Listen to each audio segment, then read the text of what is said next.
A single misdial on a rainy night connects struggling Kiana to a stranger whose voice becomes her lifeline. But when she learns he's Silas Grant, Billionaire CEO, everything changes. Was their bond ever real? Before we get into the story, comment. Below where in the world you're watching from today. Rain pounded against the cracked windshield of Kiana Lowe's old Honda as she hit the steering wheel in frustration. The car had finally given up, sputtering to a stop in the corner of a gas station parking lot. The bright fluorescent lights overhead made the raindrops glitter like falling glass. No, not now, she cried out, turning the key again and again. Nothing happened, not even a click. Kiana leaned her forehead against the wheel, trying not to cry. At 27, she felt twice her age. The weight on her shoulders seemed to grow heavier with each passing day. She glanced at her phone, 12:47 a.m. Her rent was 3 weeks past due. Tomorrow was the deadline before eviction. Her thoughts turned to her 16-year-old sister Zoe, who was home alone, running a fever again. The clinic had turned them away yesterday when she couldn't make the copay. The medicine they'd been rationing wasn't helping anymore. "What am I going to do?" she whispered, her voice cracking. The rain intensified, drumming against the roof of the car. Kiana watched as the last employee locked up the gas station and drove away, leaving her alone in the dimly lit parking lot. She shivered, more from fear than cold.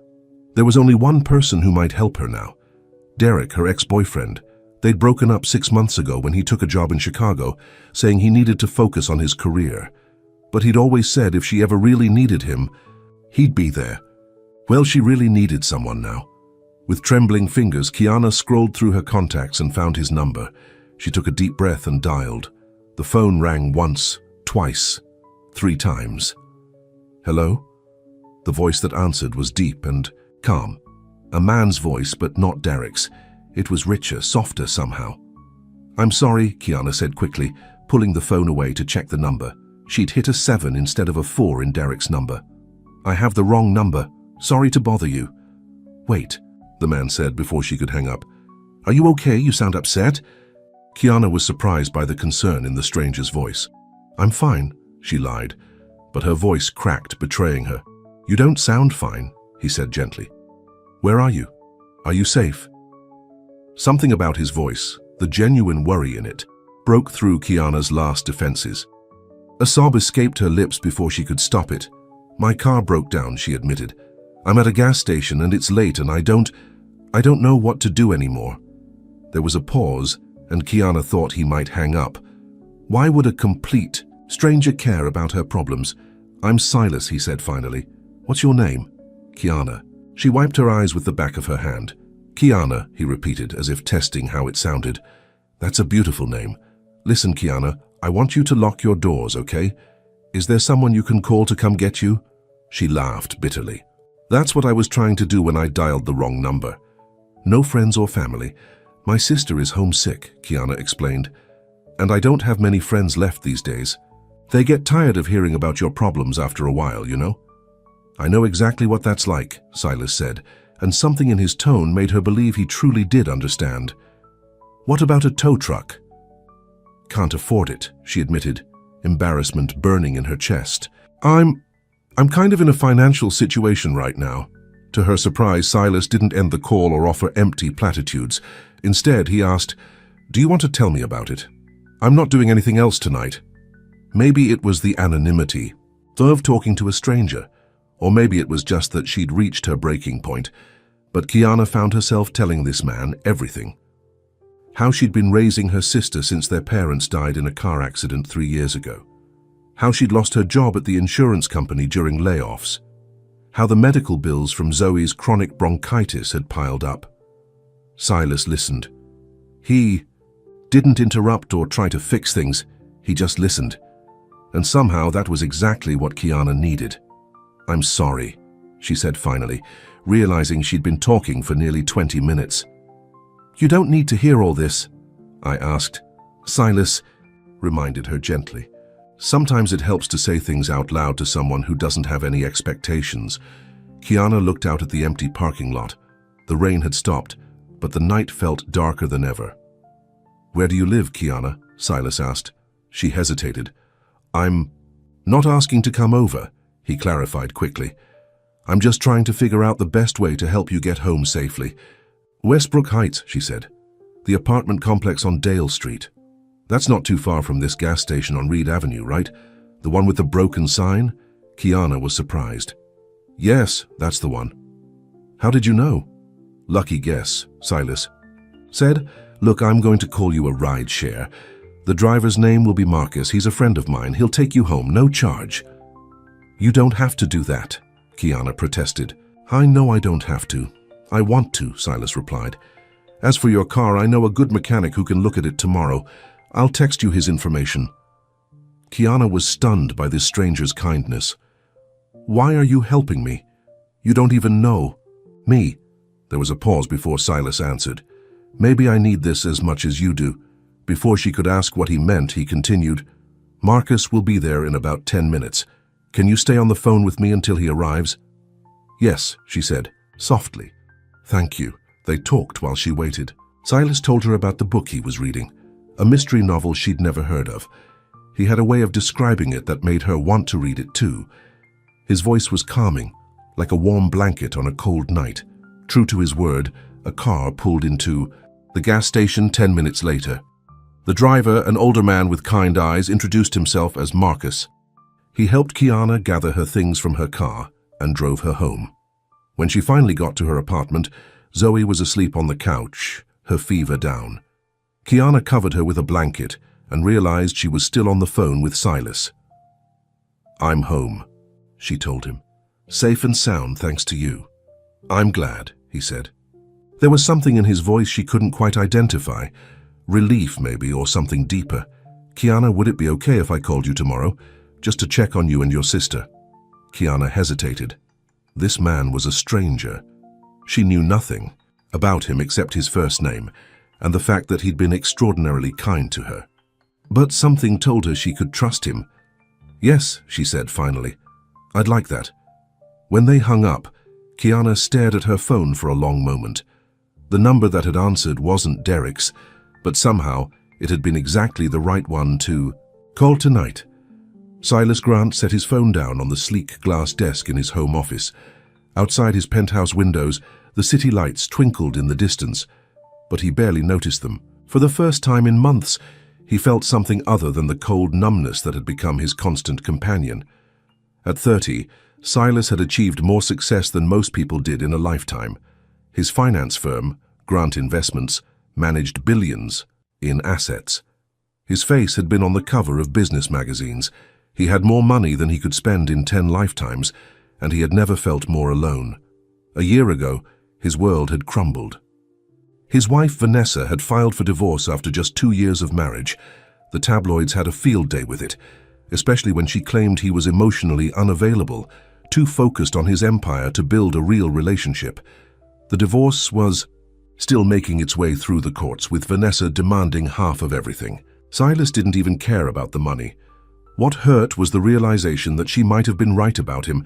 Then, 3 months ago, his mother had died after a brief illness. The one person who had always believed in him, who had supported him when he was just a kid with big dreams from a small town. The one person who'd loved him unconditionally. Since then, Silas had withdrawn from the world. He still ran his company, but he did it from a distance, attending meetings virtually, sending emails at odd hours. He hadn't been to a social event in months. He barely left his penthouse, except to visit his mother's grave. Tonight, when the unknown number had flashed across his screen, he'd almost ignored it. Another client wanting something, probably, but something had made him answer, and in Kiana's voice, he'd heard a pain that mirrored his own, a loneliness he recognized, a strength. That impressed him, even as she thought she was breaking. Silas walked to the floor-to-ceiling windows of his penthouse. For the first time in a long time, he noticed how beautiful the city lights were. He thought about Kiana, alone with her sick sister, carrying the weight of the world on her shoulders, yet still fighting, still hoping. He made a decision then. He would help her, but anonymously. He didn't want her gratitude or to complicate her life with his baggage. He just wanted to ease her burden somehow. Tomorrow he would call his friend at the clinic to make sure her sister got the care she needed. He would arrange for her car to be fixed. Maybe he could even find her a job opportunity, all without revealing who he really was. As he got ready for bed, Silas realized he was looking forward to tomorrow's phone call. He wanted to hear Kiana's voice again, to know she was okay. For the first time since his mother died, Silas felt a flicker of warmth in his chest, a small flame of connection in the cold emptiness he'd been living in. The wrong number that had called him tonight might have been the most right thing to happen to him in a very long time. The next morning, Kiana woke to find Zoe's fever had broken. Her sister was eating cereal at their small kitchen table, looking better than she had in days. "How are you feeling?" Kiana asked, touching Zoe's forehead. "Better," Zoe said with a small smile. "Who was that guy who brought you home last night? I woke up when you came in." "Just a driver," Kiana explained, not wanting to get into the whole story. "My car broke down." Zoe's face fell. "Oh no, how are we going to afford to fix it?" Before Kiana could answer, her phone rang. An unknown number, the same one from last night. "Hello?" she answered, heart beating a little faster. "Good morning, Kiana. It's Silas. How are you and your sister doing today?" His voice sounded even warmer in the daylight. Kiana found herself smiling despite all her worries. "She's better this morning," Kiana said, turning away so Zoe wouldn't see her expression. "Thank you again for last night. I don't know what I would have done." "I'm glad I could help," Silas said. "Listen, I talked to my mechanic friend about your car. He's going to tow it to his shop this morning and take a look at it." "Silas, I can't afford—" "It's just a diagnosis," he interrupted gently. "No commitment. And I have some connections at Mercy Clinic. If you take your sister there today, ask for Dr. Patterson. He's expecting you." Kiana was stunned. "Why are you doing all this?" There was a pause before Silas answered. "Let's just say I've been in a dark place lately, and talking to you last night was the first time I've felt anything in a long time. So maybe you're helping me as much as I'm helping you." Something in his voice touched Kiana deeply. This wasn't pity. It was connection. "Can I call you tonight?" Silas asked. "After you've been to the clinic." "I'd like that," Kiana said softly. When she hung up, Zoe was watching her with curious eyes. "Who was that? You're smiling." Kiana touched her cheeks, surprised to find it was true. "Just someone who's helping us out a little. Come on, let's get—" "You ready? We're going to the clinic today." As they got ready to leave, Kiana looked at her phone again, at the number that had answered when she misdialed. One digit off from Derek's number, but somehow exactly the right call to make. She saved the number in her contacts, simply Silas. Dr. Patterson turned out to be a kind-faced man in his 50s who examined Zoe with gentle hands and a warm smile. He listened to her breathing, checked her throat, and wrote several prescriptions without once mentioning payment. "This should help with the infection," he explained, handing the prescriptions to Kiana. "And I want to see her again next week, just to be sure." Kiana nodded, clutching the papers. "Thank you, doctor. But I should tell you, our insurance situation is complicated right now." Dr. Patterson waved his hand dismissively. "Don't worry about that. We have a program for patients in transition. Just focus on getting your sister better." As they left the clinic, Kiana couldn't believe their luck. When they stopped at the pharmacy, she braced herself for the cost of the medications, but the pharmacist simply handed them over with a smile. "It's been taken care of," he said. Zoe looked at Kiana with wide eyes. "What's going on? How is all this happening?" Kiana thought about Silas, the stranger whose voice had become her lifeline. "I think we might have a guardian angel," she said softly. Back at their apartment, Kiana's phone rang. The screen showed a number she now recognized instantly. "Hey," she answered, unable to keep the smile from her voice. "Hey yourself," Silas replied. "How did it go at the clinic?" "Amazing. Dr. Patterson was so kind, and he didn't even mention payment. And the prescriptions were already paid for when we got to the pharmacy." She paused. "That was you, wasn't it?" "I have connections," Silas said vaguely. "I'm just glad Zoe's getting the treatment she needs." "I don't know how to thank you," Kiana said, her voice thick with emotion. "You already have," Silas told her, "just by talking to me, by letting me help." Kiana sat on the small balcony of her apartment, watching the sunset. "I still don't understand why you're doing all this. You don't even know me." "I feel like I do," Silas admitted. "Sometimes you can know someone better through their voice than by seeing them every day." Something in the way he said it made Kiana's heart beat faster. "Tell me about yourself," she said suddenly. "All you've done is listen to my problems. I want to know about you." There was a pause, and Kiana thought she might have crossed a line, but then Silas began to speak. "I grew up in a small town," he said. "My dad left when I was young. My mom worked 2 jobs to keep a roof over our heads. She always believed in me, though, pushed me to get an education, to dream big." "She sounds wonderful," Kiana said softly. "She was," Silas agreed, his voice heavy with grief. "She passed away 3 months ago." "Oh, Silas, I'm so sorry." Kiana felt a pang in her chest for this man she'd never met, but was beginning to care for deeply. "Thank you," he said. "It's been hard. She was the only person who really knew me, who loved me for who I was, not what I could do for them." Kiana thought about her own parents, how much she missed them every day. "I understand after my parents died, it felt like the world had lost all its color for a while." "Yes," Silas said, sounding surprised. "That's exactly how it feels, like everything is gray now." They were quiet for a moment, connected by shared grief across the phone line. "What do you do for work?" Kiana finally asked. "I'm in finance," Silas said, his voice shifting slightly. "Nothing exciting." "It must pay well if you can afford to help strangers with their medical bills," Kiana teased gently. Silas chuckled. "I've been fortunate, but money, it's not everything." "Trust me on that." There was something in his tone, a loneliness that mirrored her own, that made Kiana want to know more, but she sensed he wasn't ready to share everything yet. "What about you?" Silas asked. "Before you lost your job at the insurance company, what were you doing? What do you want to do?" No one had asked Kiana that question in years. She'd been so focused on survival, on taking care of Zoe, that her own dreams had been pushed aside. "I was taking night classes for business administration," she admitted.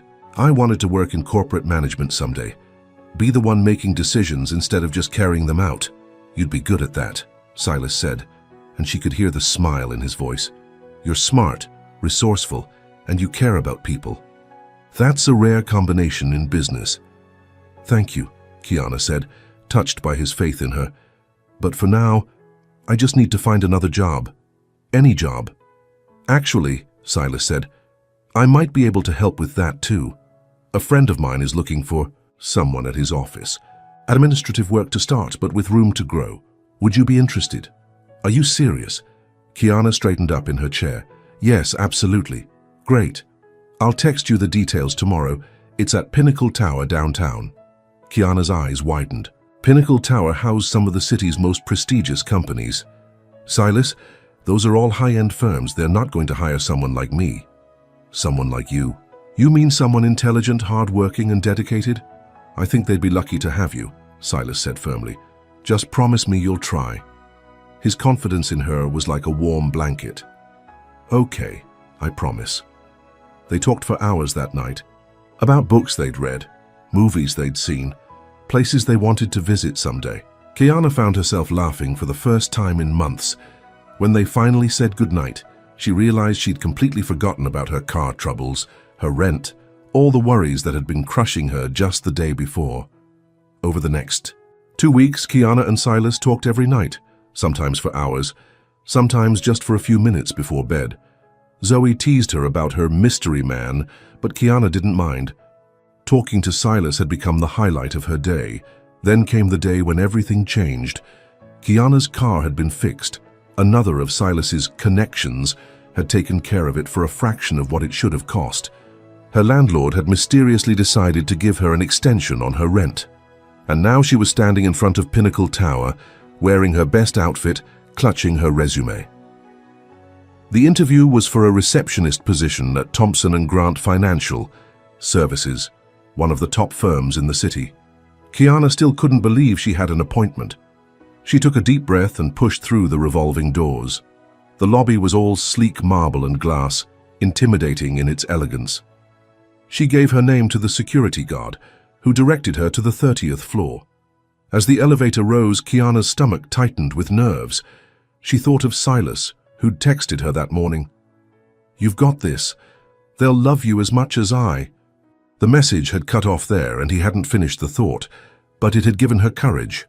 The elevator doors opened onto a reception area with floor-to-ceiling windows offering a breathtaking view of the city. A young woman at the front desk greeted her. "Kiana Lowe, Mr. Thompson is running a few minutes late. Please have a seat. Would you like some water?" "Yes, thank you," Kiana said, trying to hide how overwhelmed she felt. She'd never been in an office this nice before. As she waited, she could see people moving behind the glass walls of the conference rooms. Men and women in expensive suits, looking important and busy. Could she really belong in a place like this? She was so lost in thought that she almost missed it when a deep voice came from one of the nearby offices talking on speakerphone. "Tell him I'll have the reports by end of day and reschedule the Chen meeting for next week." Kiana froze. That voice. She knew that voice. Before she could process what was happening, a tall man in a perfectly tailored grey suit walked out of the office. He was handsome, with dark hair and serious eyes that seemed to hold a permanent sadness. "Mr. Grant," the receptionist called out, "the Thompson portfolio is ready for your review." The man nodded and turned, his eyes meeting Kiana's for the first time. There was a moment of confusion on his face, then shock, then something like panic. He clearly had no idea who she was, but Kiana knew exactly who he was. Silas. The voice that had become her comfort, her friend, maybe something more. The man who had been helping her all this time. "Kiana," he said, his voice so familiar it made her heart ache. "Kiana Lowe." She stood slowly, her mind racing. "You're Silas Grant, of Thompson and Grant." The receptionist looked between them, confused. "Do you two know each other?" "No," Kiana said, her voice cold. "Apparently we don't." Silas took a step toward her, his face pale. "Kiana, I can explain." But the betrayal was too fresh, too sharp. All this time he'd been listening to her struggles, her fears about money, about providing for Zoe, and he'd never once mentioned that he was Silas Grant, the finance mogul whose face had been on business magazines. "Mr. Grant," another assistant called from down the hall, "your 10 o'clock is waiting in the conference room." Silas ignored them, his eyes fixed on Kiana. "Please, let me explain." But Kiana was already backing toward the elevator. "I have to go." "Kiana, wait. Was this some kind of game to you?" she demanded, her voice shaking. Poor little Kiana, so desperate, so grateful for your charity. "Did you laugh about me with your rich friends?" "No," Silas said, his face stricken. "It wasn't like that at all." The elevator doors opened and Kiana stepped inside. "I trusted you," she said, her voice breaking. "I told you everything."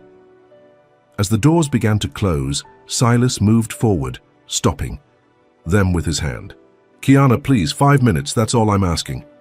She looked into his eyes, those eyes she'd never seen before today, but somehow felt she knew. The connection she'd felt on the phone was still there, pulling at her. But now it was tangled with hurt, with betrayal. "I can't," she whispered, pushing the lobby button. "Please let me go." Silas dropped his hand and the doors closed between them. Kiana leaned against the elevator wall, her heart pounding. How could she have been so foolish? How could she have opened her heart to someone she'd never even met? Back in the lobby, she rushed outside, needing air. Her phone buzzed in her pocket. A text from Silas's number. "I never meant to hurt you. Everything I said was real." Everything I felt was real. Tears blurred her vision as she walked away from Pinnacle Tower. Another text came through. "I didn't tell you who I was because for the first time in years, someone was talking to me. Not my money, not my position. Just me." Kiana stopped on the sidewalk, people streaming past her. Her phone buzzed again. One final message from the number she knew by heart. "Don't walk away before I can say it out loud. I fell in love with your voice before I ever knew your name." The words hit her like a physical force. Love. Is that what this was? This connection, this understanding that had grown between them over countless late-night conversations? But how could she trust him now? How could she believe anything he said. As she stood there, torn between walking away and turning back, a town car pulled up to the curb beside her. The window rolled down, revealing the driver from her first night, Marcus. "Miss Lowe," he said kindly, "Mr. Grant asked me to take you home if you'd like, or anywhere else you want to go." Kiana hesitated. "Did he tell you to convince me to talk to him?" Marcus shook his head. "He just said to make sure you got home safely, and to give you this." He handed her an envelope. Inside was a handwritten note. "I understand if you never want to speak to me again. But please take the job, you deserve it, and I'll make sure you never have to see me. I'll have my assistant handle everything. Silas." Kiana stared at the note, at the elegant handwriting that seemed both familiar and foreign. Just like the man himself. "What should I tell him?" Marcus asked gently.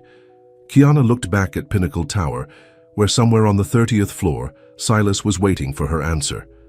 "Tell him," she began, then paused. What did she want? The job would solve many of her problems. But could she work in the same building as him, knowing what might have been? "Tell him I need time," she said finally. "Tell him I need to think." Marcus nodded. "And the ride home?" Kiana looked at the car, then back at the tower. "Not home," she said, surprising herself. "Take me to the coffee shop across the street. I have some thinking to do." As Marcus pulled away from the curb, Kiana's phone buzzed once more. "Take all the time you need. I'll be waiting, always." She held the phone to her chest, her mind a whirlwind of emotions. She'd come to the interview hoping for a job. Instead, she'd found the man whose voice had saved her on her darkest night, the man who had become her confidant, her friend, and possibly something more. Now she had to decide if she could forgive him for not telling her the truth. If the connection they'd built over the phone could survive in the harsh light of reality. And as she sat in the coffee shop, watching Pinnacle Tower stretch toward the sky, Kiana wondered if she had the courage to find out. Silas stood at his office window, watching the tiny figure of Kiana enter the coffee shop across the street. His heart felt like it was being torn in two. He'd never meant for it to happen this way. When they'd first spoken that night, he'd had no idea she would become so important to him. No idea that her voice would be the thing that finally broke. Through the numbness he'd been living in, he should have told her who he was. He knew that now. But he'd been afraid. Afraid that if she knew he was Silas Grant, CEO of one of the city's largest financial firms, everything would change. She would see him differently, treat him differently, just like everyone else did. For the past 2 weeks, talking to Kiana had been the only bright spot in his life. She'd made him laugh, made him think, made him feel alive again. And now he might have lost her forever. "Mr. Grant?" His assistant's voice came through the intercom. "The board members are still waiting." "Tell them I'll be there in 5 minutes," Silas replied. He turned back to the window, watching the coffee shop across the street. All his wealth, all his power, and he couldn't guarantee the one thing he wanted most, that Kiana would give him a chance to explain. His phone buzzed with a text from Marcus. "She's at Westside Coffee. Says she needs time to think." Silas typed back quickly. "Thank you, keep an eye on her but give her space." Then he straightened his tie, put his professional mask back in place, and headed to the conference room. He had a company to run, decisions to make, people counting on him. But his mind remained with the woman across the street, and the future that hung in the balance between them. 3 days passed. Kiana hadn't returned Silas's calls or texts. She needed time to sort through her feelings, to decide if she could trust him again. Zoe watched her sister with worried eyes as Kiana paced their small apartment. "You should at least hear him out," Zoe said, curled up on the couch. Her cough was almost gone thanks to the medication Dr. Patterson had prescribed. "He helped us when nobody else would." "That's exactly the problem," Kiana replied, running her hands through her hair. "Why did he help us? What does someone like Silas Grant want with someone like me?" "Maybe he just likes you," Zoe suggested. "Is that so hard to believe?" Kiana stopped pacing and looked at her sister. At 16, Zoe still believed in simple truths, that people could just like each other, that connections could be genuine. "It's complicated," Kiana said. You miss talking to him, Zoe pointed out. You check your phone every 5 minutes. Kiana couldn't deny it. Their nightly calls had become a lifeline for her, a connection to someone who seemed to understand her in a way no one else had. And what about the job? Zoe continued. We need the money, Kai, you know we do. That was another problem. The rent extension would end soon. The bills kept coming. And Thompson & Grant Financial Services was offering her a position that paid twice what she'd made at the insurance company. Her phone rang and Kiana's heart jumped. But it wasn't Silas. It was a woman named Elaine Matthews, the HR director at Thompson & Grant. Ms. Lowe, I'm calling to follow up about the receptionist position. Are you still interested? Kiana hesitated. Yes, but Mr. Grant mentioned there was some confusion during your interview, Elaine said smoothly. He wanted me to assure you that if you take the position, you would report directly to me. You wouldn't need to interact with him at all, if that's your preference, Kiana thought. About it, the job would solve so many of their problems, but could she really work in the same building as Silas, pretending she didn't know him, pretending she hadn't shared her deepest thoughts with him over countless hours on the phone? Can I let you know tomorrow? Kiana asked. Of course. The position is yours if you want it. After hanging up, Kiana grabbed her jacket. I need some air, she told Zoe. I'll be back soon. She walked to the small park near their apartment, sitting on a bench by the pond. The late afternoon sun glittered on the water, reminding her of that rainy night at the gas station. How desperate she had been, how close to giving up. And then that wrong number, that voice that had changed everything. A shadow fell across her, and Kiana looked up to see Marcus, Silas's driver. Miss Lowe, he said, tipping his hat. Lovely evening. Are you following me? Kiana asked, irritated. Marcus looked embarrassed. Mr. Grant asked me to keep an eye on you, for your safety, nothing more. I don't need a bodyguard, Kiana said, but something in the older man's eyes made her soften. How long have you worked for him? 10 years, Marcus replied, sitting beside her when she gestured to the bench. Since before all this success, when he was just a kid with big dreams and a shabby apartment. Kiana was surprised. I thought he was born rich, Marcus chuckled. Far from it. His mother cleaned houses to put food on the table. Silas worked 3 jobs to put himself through college. Everything he has he built from nothing. This didn't fit with the image Kiana had constructed in her mind. Why didn't he tell me who he was? Marcus was quiet for a moment. How you need to understand something about Mr. Grant. People treat him differently because of who he is now, what he has. His ex-wife? Marcus stopped abruptly. His ex-wife? Kiana prompted. Marcus sighed. It's not my place, but I will say this. When people look at Silas Grant, they see dollar signs. But when he talked to you, he told me you just saw him. Kiana's heart tightened. She thought about those late-night conversations, how open and vulnerable Silas had been, how real it had felt. He never lied about who he was, Marcus continued gently. Just what he did. And I think that's because, for the first time since his mother died, he found someone who cared about the man, not the money. Kiana watched the sun setting over the pond. I don't know what to do, she admitted. Talk to him, Marcus suggested. One conversation, then decide. I need more time, Kiana said. Marcus nodded and stood. He'll wait, but don't take too long. Some wounds get deeper with time. As Marcus walked away, Kiana's phone buzzed with a text. I miss your voice. She stared at the message for a long time. The next morning, Kiana made her decision. She called Elaine Matthews and accepted the job at Thompson & Grant. Whatever was happening between her and Silas, she couldn't let her pride get in the yaw. A way of providing for Zoe. Excellent, Elaine said. Can you start Monday? Yes, Kiana replied, trying to sound confident. And about Mr. Grant? He's out of town this week, Elaine told her. Business trip to Tokyo. You won't need to worry about running into him right away. Kiana felt both relieved and strangely disappointed. She'd been preparing herself to face him, to have that conversation Marcus had suggested. The weekend passed, in a blur of preparations. Kiana bought a few new outfits for work, using some of the advance Elaine had arranged for her. Zoe helped her pick out styles that looked professional, but still felt like her. You look beautiful, Zoe said on Sunday night as Kiana tried on her outfit for her first day. Silas Grant won't know what hit him when he gets back from Tokyo. This isn't about him, Kiana insisted, though her cheeks flushed. Sure it's not, Zoe teased. That's why you've been checking your phone every 10 minutes. It was true. Despite her anger and confusion, Kiana found herself missing their conversations. She'd grown used to hearing his voice each night, to sharing her thoughts and fears with him. Several times she'd almost called him, but pride held her back. Monday morning arrived with a mix of nerves and excitement. Kiana arrived at Pinnacle Tower 30 minutes early, her hands shaking slightly as she rode the elevator to the 30th floor. Elaine Matthews met her in the reception area, a stylish woman in her 40s with a warm smile. "Let me show you around," she said, leading Kiana through the office. As they walked, several employees greeted them, everyone seeming friendly and welcoming. Kiana began to relax.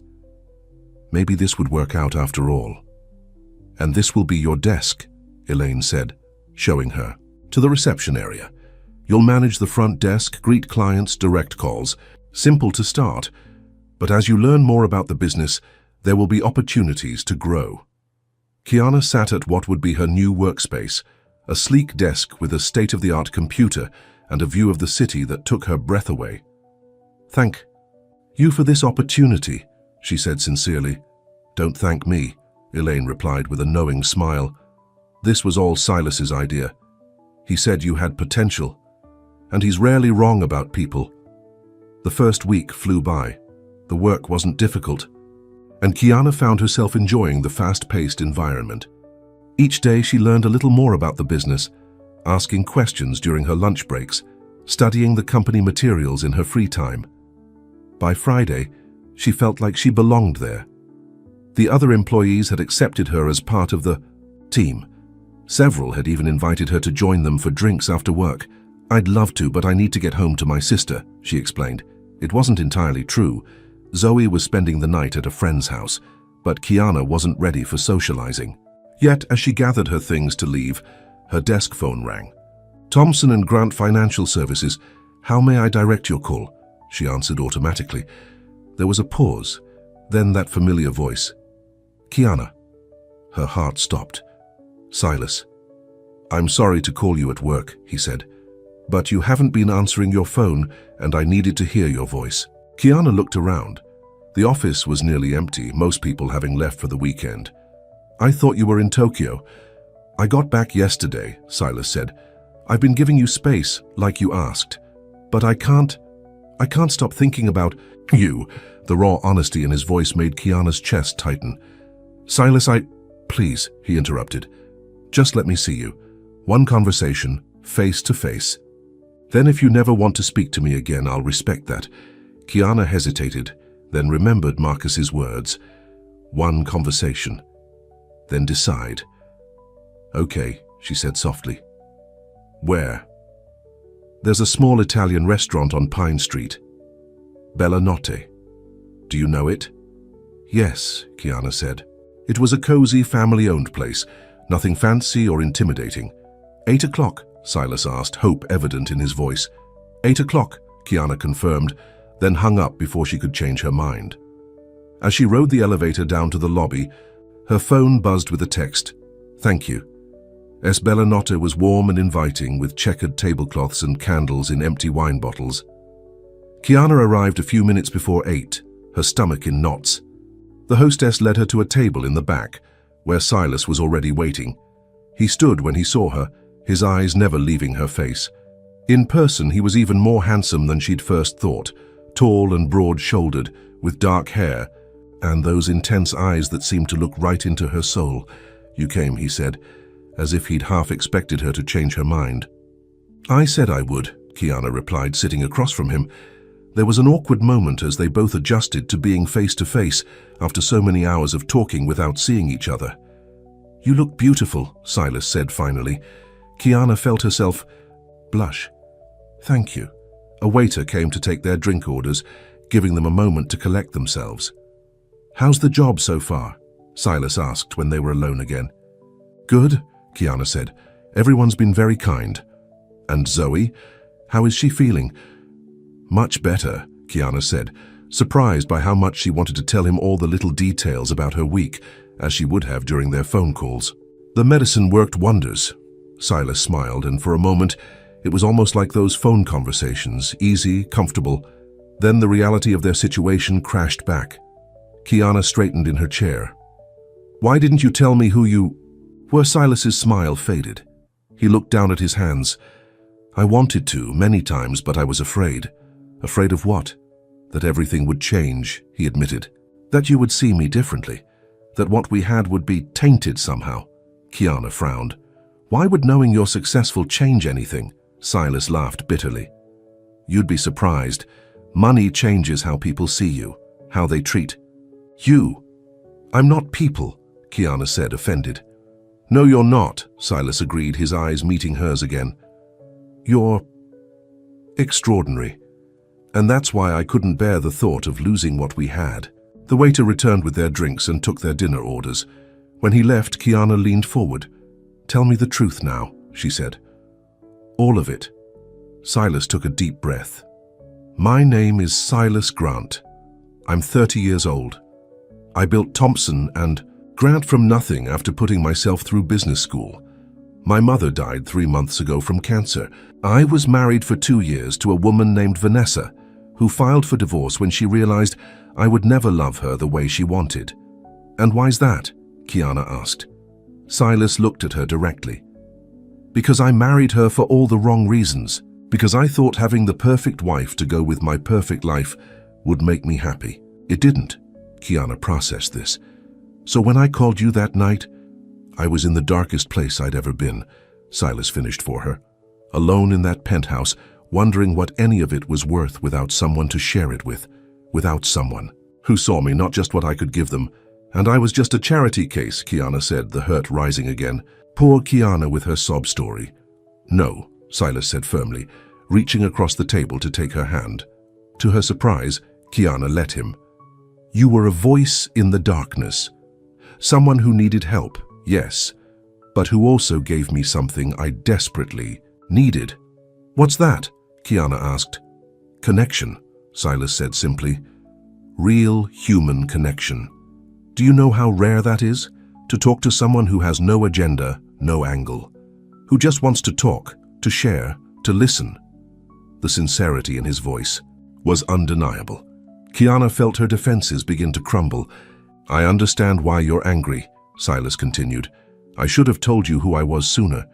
But please believe me when I say that everything else was real. Every conversation, every laugh, every moment of connection, that was all real. Their food arrived, but neither of them touched it. They were too caught up in the moment, in the truth finally being spoken between them." "I'm not angry anymore," Kiana admitted. "I was hurt. I felt foolish. Like maybe I was just some game to you." "Never," Silas said, squeezing her hand. "Kiana, you're the most real thing in my life right now. The only thing that makes sense." She studied his face, seeing the vulnerability there, the hope and fear mingled together. This was the real Silas, not the powerful CEO, but the man she'd come to know through his voice alone. "I missed talking to you," she confessed. "It felt like losing a friend." "I missed you too," Silas said. "More than I thought possible." They ate their dinner slowly, the conversation gradually shifting to lighter topics. Kiana told him about her first week at the company, about the new skills she was learning. Silas shared stories about his recent trip to Tokyo, making her laugh with his description of getting lost in the subway system. By the time they finished dessert, the awkwardness had melted away. It felt natural to be together like this, face to face at last. Outside the restaurant, Silas's town car was waiting. Marcus nodded to Kiana with a small smile. "Can I drive you home?" Silas asked. Kiana hesitated, then nodded. "Yes, I'd like that." In the back of the car, they sat close but not touching, both aware of the shift happening between them. They weren't just voices on a phone anymore. This was real, tangible, complicated. "I'd like us to start over," Silas said as they neared her apartment building. "If you're willing, no secrets this time." Kiana looked at him. In the dim light of the car, his face was half in shadow, but his eyes were clear and honest. I'd like that too, she said softly. The car pulled up to her building. Before she could reach for the door handle, Silas touched her arm. There's one more thing I need to say, he told her, his voice low and intense. Something I almost texted. You that day at the office but couldn't bring myself to finish. Kiana's heart raced. What is it? Silas took a deep breath. I think I'm falling in love with you, Kiana Lowe, and it terrifies me because I've never felt this way before, not with anyone. The words hung between them, honest and raw and real. Kiana felt a tremor run through her body, a mix of fear and hope and something else, something she'd been trying to deny. You don't have to say anything, Silas continued, when she remained silent. I just needed you to know the truth. All of it. Kiana reached out and touched his face, her fingers gentle against his skin. I'm scared too, she admitted, of feeling this way about someone I barely know, except I do know you, don't I? In all the ways that matter. Silas turned his face into her touch, his eyes closing briefly. Yes, he whispered. You do. When their eyes met again, there was no need for more words. Kiana leaned forward, and Silas met her halfway. Their kiss was soft, tentative at first, then deepening as they both gave in to what they'd been feeling for weeks. When they finally pulled apart, Kiana was breathless. I should go, she said. Zoe will be wondering where I am. Silas nodded, though he looked reluctant to let her leave. Can I call you tomorrow like before? Kiana smiled. I'd like that. As she climbed the stairs to her apartment, Kiana's phone buzzed with a text. Thank you for giving me a second chance. Sweet dreams. S. She typed back quickly. Thank you. For answering when I dialed the wrong number. K. Inside her apartment, Zoe was waiting on the couch, pretending to watch TV, but obviously having stayed up to see how the date went. Well? She demanded as Kiana came through the door. How was it? Kiana couldn't help the smile that spread across her face. It was a beginning. The following Monday, Kiana walked into Thompson & Grant with a new confidence. The weekend had been magical. Long phone conversations with Silas that stretched into the night just like before, but now with the added knowledge of who he really was. They'd even met for coffee on Sunday, a casual date that had felt simultaneously new and familiar. As she settled at her desk, Elaine stopped by with a knowing smile. Good morning, Kiana. I have a message for you. Mr. Grant would like to see you in his office at 10. Kiana's stomach fluttered. Thank you, she said, trying to sound professional. At precisely 10 o'clock, she knocked on Silas's office door. His voice called for her to enter. The office was impressive. Corner views of the city, elegant furniture, awards lining the walls. But Kiana barely noticed any of it. Her eyes went straight to Silas, who stood as she entered. Good morning, Ms. Lowe, he said formally, a twinkle in his eye. Good morning, Mr. Grant, she replied, playing along. Please close the door. As soon as the door clicked shut, Silas's professional demeanor melted away. He crossed the room in 3 strides and pulled her into his arms, kissing her with an intensity that left her dizzy. I've been wanting to do that since I saw you walk in this morning, he murmured against her hair. Kiana laughed, pushing him back playfully. This is highly inappropriate workplace behavior, Mr. Grant. I know, he agreed, not looking remotely. Sorry, but I can't help it. I've spent 2 weeks falling in love with your voice. Now I get to fall in love with all of you. The word sent a thrill through Kiana, but a shadow of doubt still lingered. Silas, this is all happening so fast. We come from different worlds. There's so much we don't know about each other. We have time, Silas assured her, taking her hands in his. All the time in the world. I'm not going anywhere, Kiana.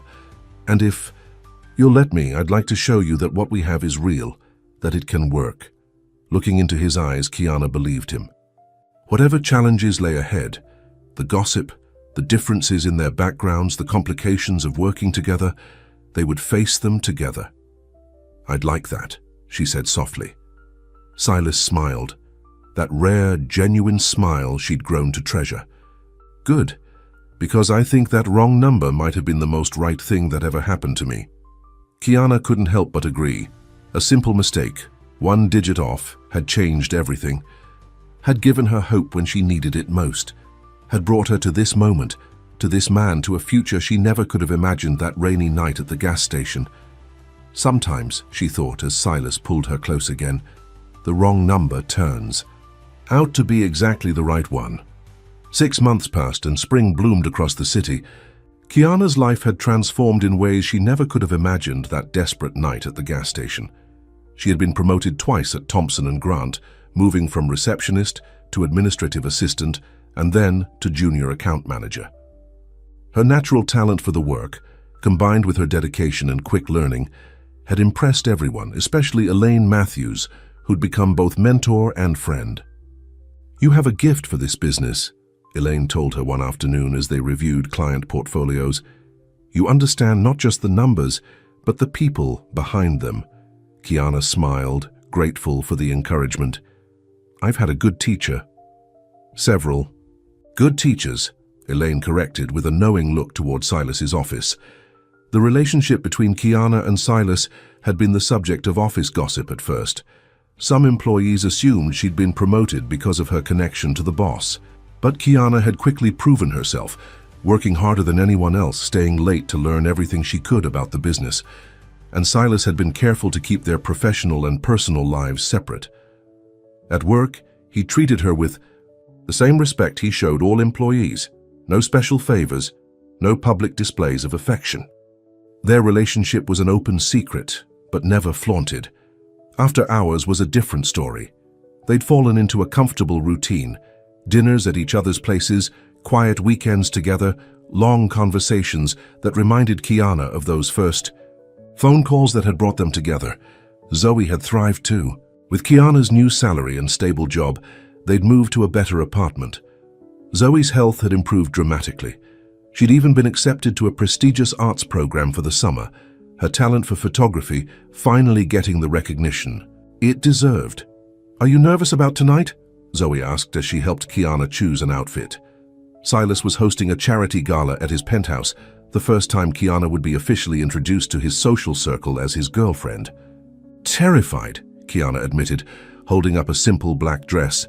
"These are all important people. Business leaders, clients, society types." "So what?" Zoe shrugged. "You're just as good as any of them. Better, even."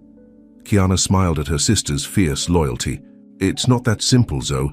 There will be people there who knew Vanessa, who expect Silas to be with someone like her." Vanessa Grant, or Vanessa Rothwell, as she'd gone back to calling herself after the divorce, was from one of the city's oldest families.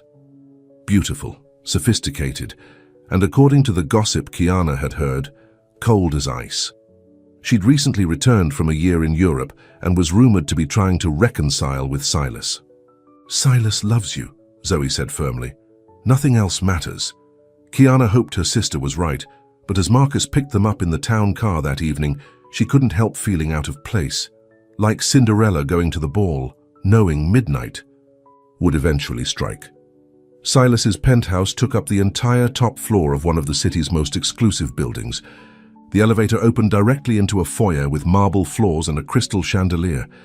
Beyond it, floor-to-ceiling windows offered a breathtaking view of the city skyline. "Wow," Zoe whispered, her eyes wide as they stepped inside. "This is insane." Kiana had been to Silas's home before, of course, but tonight it was transformed. Elegant flower arrangements filled every corner. Waitstaff in crisp uniforms circulated with champagne and hors d'oeuvres. A string quartet played softly in one corner, and in the center of it all was Silas, looking devastatingly handsome in a black tuxedo. He was speaking with an older couple, but his eyes found Kiana the moment she entered. Excusing himself, he crossed the room to greet them. "You're here," he said, taking her hands and kissing her cheek. "You look beautiful," Kiana smiled nervously. "So do you. I mean handsome. You look handsome." Silas grinned at her nervousness, then turned to Zoe. "And you must be the famous Zoe. I've heard so much about you." "Likewise," Zoe replied with a cheeky smile. "Though I think I've heard more about you than you've heard about me." Silas laughed, immediately at ease with the teenager, in a way that made Kiana's heart swell. "Fair enough. Let me introduce you both around." What followed was a whirlwind of introductions. Business partners, clients, charity board members, most were polite if slightly curious about this newcomer on Silas Grant's arm. A few were genuinely warm, especially those who knew Kiana from the office. Elaine Matthews arrived with her husband, immediately pulling Kiana into a hug. "You look stunning," she said warmly. "And don't worry about these vultures. Half of them are just jealous they didn't think to dial Silas's number by mistake." Kiana laughed, relaxing a little, but her comfort was short-lived. A hush fell over one part of the room, and heads turned toward the elevator. Vanessa Rothwell had arrived. She was everything Kiana had imagined. Tall, elegant, with the kind of beauty that came from good genes and better plastic surgeons. Her blonde hair was swept into a perfect updo, her designer gown clinging to her slim figure.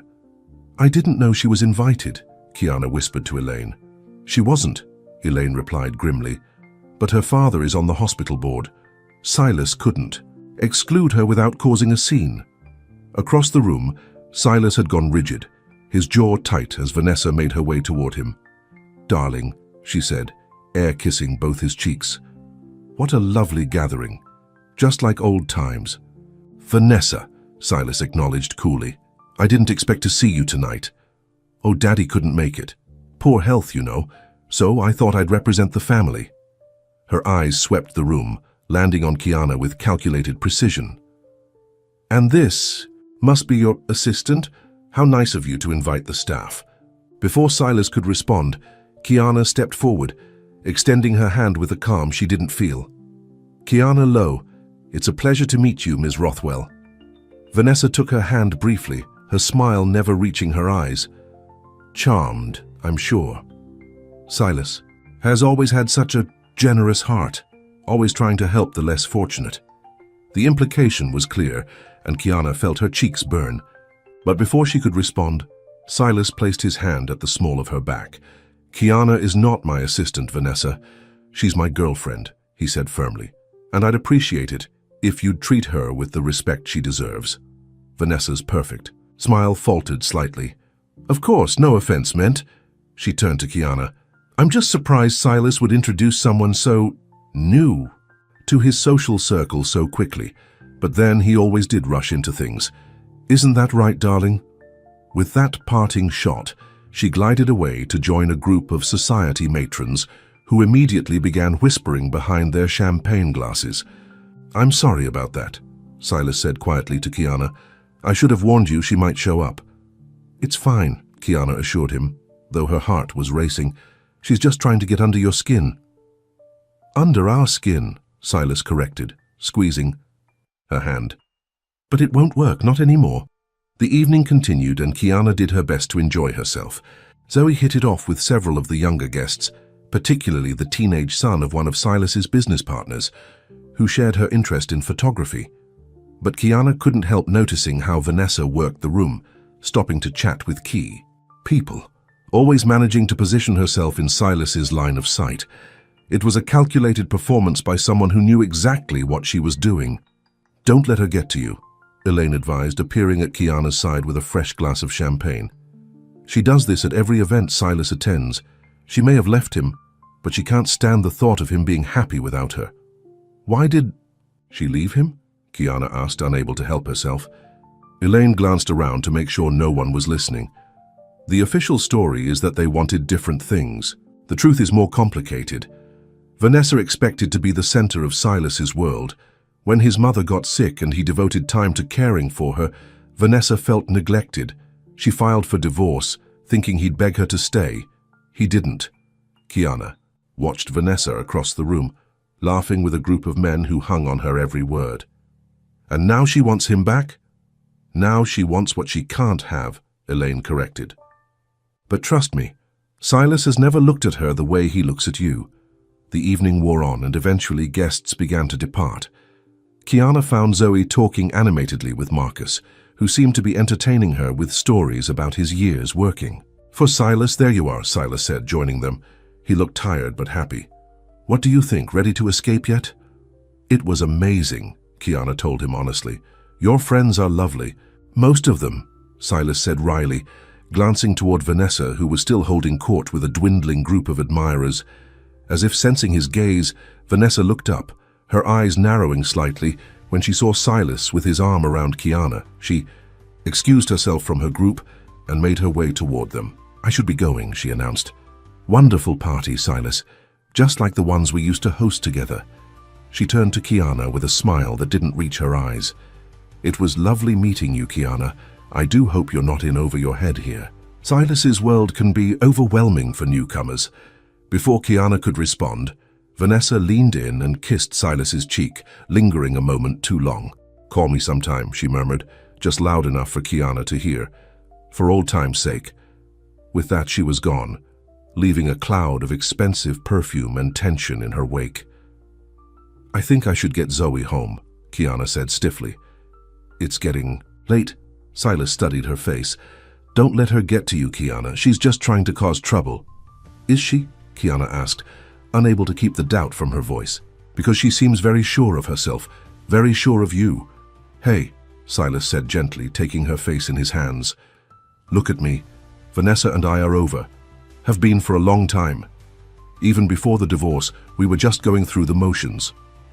Kiana wanted to believe him, but Vanessa's confident smile, her casual intimacy with Silas, had planted a seed of doubt.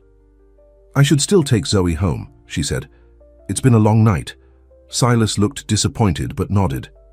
"At least let Marcus drive you. I'll call down to have the car brought around." As they waited for the elevator, Kiana felt Silas watching her. "What's really bothering you?" he asked quietly. Kiana sighed. "She's right, isn't she? I don't belong in your world, Silas. Tonight made that very clear." "That's not true," Silas insisted. "You belong wherever I am, and I belong wherever you are. The rest is just window dressing." Kiana wished she could believe him, but as the elevator doors opened and she and Zoe stepped inside, she couldn't shake the feeling that she was playing a part in a story that couldn't possibly end well. The following week was tense. Kiana threw herself into her work, staying late at the office and bringing files home to study. Silas was equally busy, flying to Los Angeles for meetings with potential investors. They spoke on the phone each night, but there was a guardedness to their conversations that hadn't been there before. The easy intimacy they'd shared seemed strained, weighed down by unspoken fears and doubts.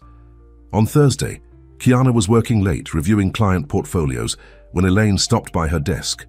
"You've been avoiding him," Elaine observed, nodding toward Silas's empty office. "He's in LA, Kiana pointed out. "He got back this afternoon," Elaine replied. "He's in a meeting downstairs, and he's been asking about you." Kiana sighed, setting down her pen. "I just needed some space to think." "About Vanessa?"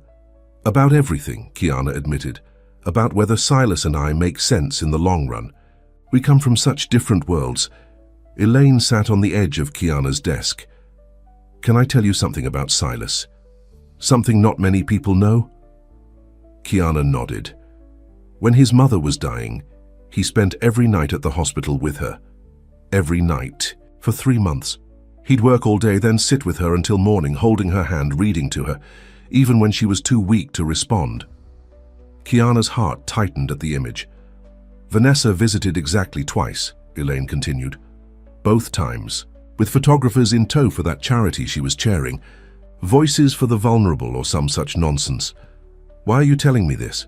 Because when I see Silas with you, I see the man he was with his mother, present, genuine, not the mask he wears for the rest of the world." Elaine stood, straightening her skirt. "Don't let Vanessa's mind games ruin what you two have. She's very good at manipulation. It's about the only thing she is good at." After Elaine left, Kiana sat for a long time thinking about what she'd said, about Silas reading to his mother in the hospital. It reminded her of something. Her phone buzzed with a text from Zoe. "Coming home soon? Made dinner." Kiana smiled, gathering her things. As she waited for the elevator, the doors opened and there was Silas looking tired from his trip, but his eyes lighting up when he saw her. "Hey," he said softly. "I was just coming to find you." "Hey, yourself," Kiana replied, echoing their familiar greeting. "How was LA?" "Exhausting," productive. He held the elevator door open as she stepped inside. "I missed you." The simple honesty in his voice melted some of the ice that had formed around Kiana's heart since the night of the gala. "I missed you too." They rode down in silence, the tension between them palpable but no longer hostile. "Have dinner with me tonight?" Silas asked as they reached the lobby. "I can't," Kiana said. "Zoe's made dinner. She's been taking cooking classes." "Tomorrow then?" Kiana hesitated, then nodded. "Tomorrow." Outside, the spring evening was warm, the sky painted in shades of pink and gold. Silas walked her to her car, his hand brushing against hers but not taking it. "Kiana," he said as they reached her vehicle, "whatever Vanessa said or did, please don't let it come between us. She's my past. You're my present. And I hope my future." Kiana looked up at him, at the sincerity in his eyes. "I'll see you tomorrow." "Silas," she said softly, not quite ready to address the bigger issue. As she drove home, Kiana couldn't stop thinking about what Elaine had told her, about Silas reading to his mother night after night. It reminded her of something, a memory just out of reach. And then it hit her. Those first nights after she'd misdialed his number, when she'd been at her lowest, desperate and afraid. Silas had stayed on the phone with her for hours, his voice a lifeline in the darkness, just as he'd done for his mother. That wasn't the action of someone playing games or looking for entertainment. That was someone who understood pain, who knew what it meant to just be present for another person in their darkest hour. By the time Kiana reached her apartment, she'd made a decision. The next evening, Kiana left work early to prepare. She didn't go to a fancy restaurant to meet Silas as they'd planned. Instead, she texted him an address, her old apartment building in Westbrook Heights. "Meet me here at 7, she wrote. "There's something I need to show you." Silas arrived precisely at 7, looking confused as he got out of his car. Kiana was waiting for him on the front steps of the rundown building. "This is where Zoe and I lived," she explained, leading him inside, "until 6 months ago." The hallway was dimly lit, the elevator out of order as usual. They climbed 4 flights of stairs to a small apartment at the end of the hall. Kiana still had the key. She'd kept it as a reminder of how far she'd come. "It's not much," she said as they stepped inside. The apartment was empty now, waiting for new tenants. But the memories remained, the water stain on the ceiling, the crack in the kitchen counter, the window that never quite closed properly. "This was our home," Kiana continued, moving through the small space. "Where I raised Zoe after our parents died, where I cried myself to sleep wondering how I'd pay the next bill, where I was sitting when I dialed your number by mistake." Silas followed her, taking in every detail with thoughtful eyes. "It's a good home," he said simply. "You made it that way." Kiana turned to face him. "I brought you here because I needed you to see where I come from, who I am, before we go any further." "I know who you are, Kiana," Silas said gently. "Do you?" "Because Vanessa was right about one thing. I don't belong in your world, Silas. I never will. I'll always be the girl from Westbrook Heights who couldn't pay her rent, and I'll always be the boy whose mother cleaned houses to put food on the table," Silas countered. "The kid who wore the same pair of shoes until they fell apart because we couldn't afford new ones." Kiana looked at him in surprise.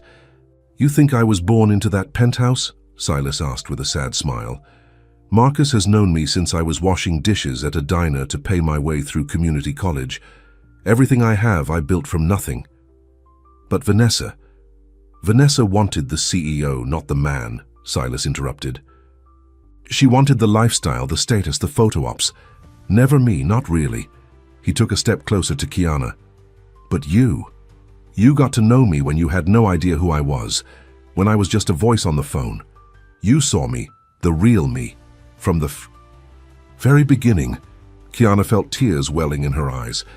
"I've been so stupid," she whispered, "letting her get into my head." "No," Silas said, taking her hands in his.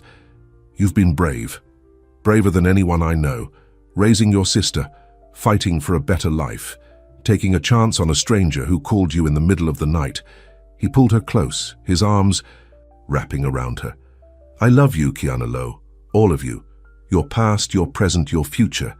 And if you'll let me, I want to be part of that future." Kiana looked up at him, seeing the truth in his eyes. The same sincerity she'd heard in his voice that first night, when he'd stayed on the line until dawn broke. "I love you too," she said softly. Then, with more certainty, "I love you too, Silas Grant." Their kiss was gentle at first, then deeper, filled with all the emotion they'd been holding back. When they finally broke apart, Silas rested his forehead against hers. "No more doubts?" he asked. "No more doubts," Kiana promised. Hand in hand, they walked out of the apartment, closing the door on the past and stepping into their future together. 1 year later, the garden of Silas's country house was transformed. For the occasion, white roses and lilies lined the path to the simple white arch where Silas stood, looking more nervous and more happy than Kiana had ever seen him. In the small gathering of guests, Zoe adjusted her bridesmaid's dress one last time, exchanging excited glances with Marcus, who would be walking Kiana down the aisle. "Ready?" Marcus asked, offering his arm to Kiana as the music began. "Ready," she confirmed, her heart full as she took his arm. As they began their walk toward the arch, toward Silas, waiting for her, with those eyes that saw her, truly saw her, Kiana thought about the journey that had brought them here. One wrong number, one desperate night, one voice in the darkness that had changed everything. Silas's smile widened as she approached, his eyes never leaving hers. And in that moment, Kiana knew with absolute certainty that sometimes the wrong number turns out to be exactly right. As she reached him, Silas took her hands in his. "You came," he whispered, just as he had on their first date. "I said I would," Kiana replied, squeezing his hands. Around them, their friends and family, Zoe, Elaine and her husband Marcus, and the small circle of people who truly mattered, watched with joyful tears as they prepared to begin their life together. No longer divided by worlds or backgrounds or expectations, just two people who had found each other in the darkness and held on tight as they stepped into the light. Together. The end.